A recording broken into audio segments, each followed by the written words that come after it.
It's the first time I'm using the Blade 3000. I can see a screen right here. Oh, that's cool. And does it look like I have smart glasses? Aye, this is amazing. This is so cool. So, hello, so who are you? Here you go. Hey. Wait, let's... You can both be. So, who are you? That's fantastic. Whoa. So this is the latest Vuzix, the most advanced ever. You can see the... how does it work? Well, you know, it's a pair of glasses. How do glasses work? You want more detail than that, I would assume.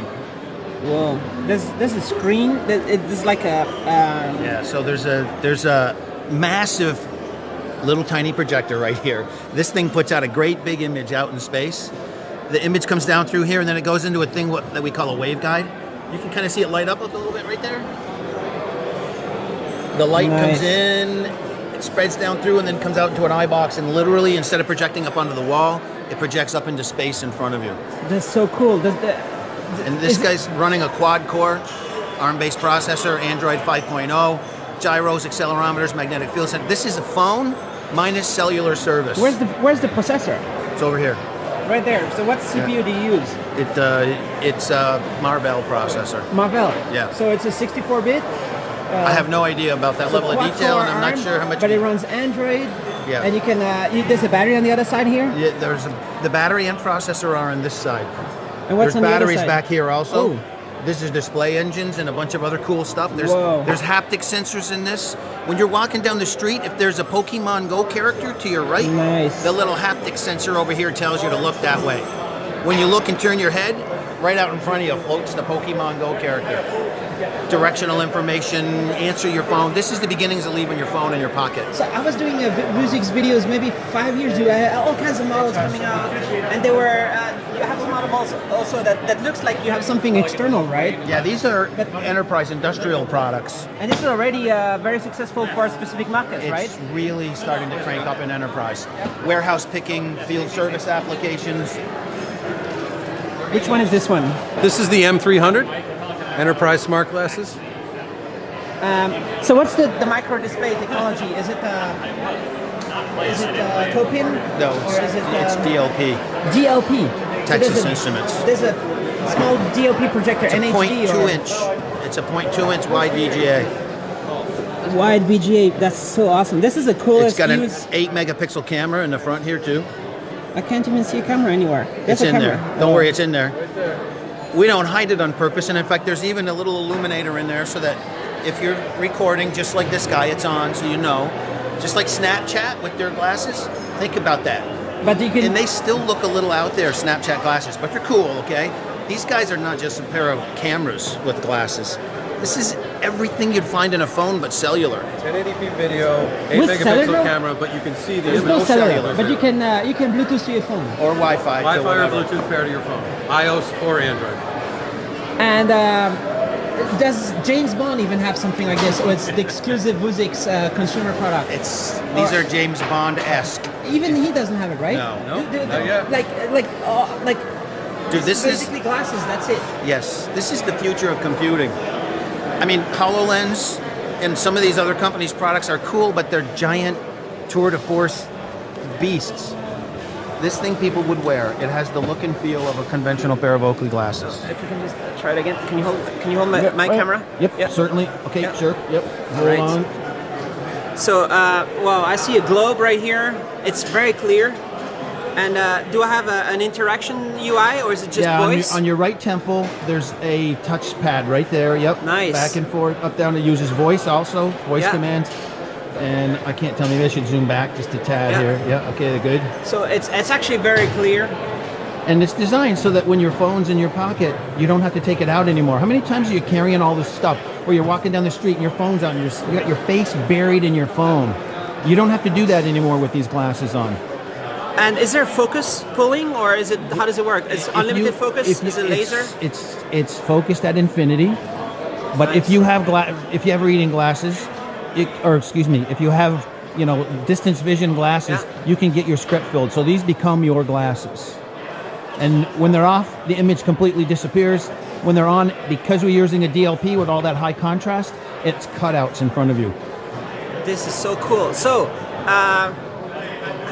Is there enough battery life to? You can charge it with a. You could have a power bank and charge it longer. How long is the battery? There's micro USB slot connection on this.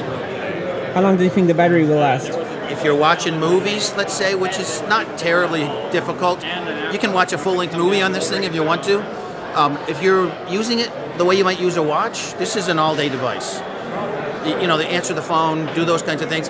If you're chasing Pokemon Go characters in New York City running down the street, you probably got an hour and a half worth of runtime, so you should plug in. You can also, right now there's a flash slot, so you can put in more memory if you want to. And we're looking at having wireless charging on the glasses so that you don't have to plug them in. So $199. No, I'm joking. $499. How much can we hope for? You know, it's all about mass production, right? Yeah. Are you going to get there? How are you going to get there? You have big partners already. Yes. Right. In fact, we just announced a great relationship with our friends at Toshiba. There's a bunch of, we have a who's list of partners that are using our products. Big companies. They even kind of like bought you and stuff. Yep. Like some big, or not really.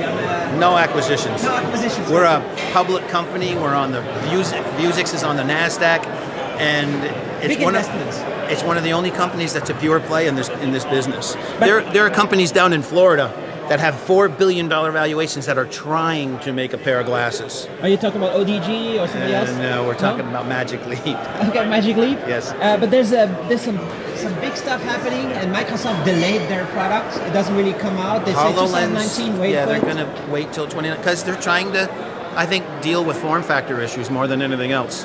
This is augmented. We're not talking about a side screen. It's basically nearly augmented, right? This is about location-aware content.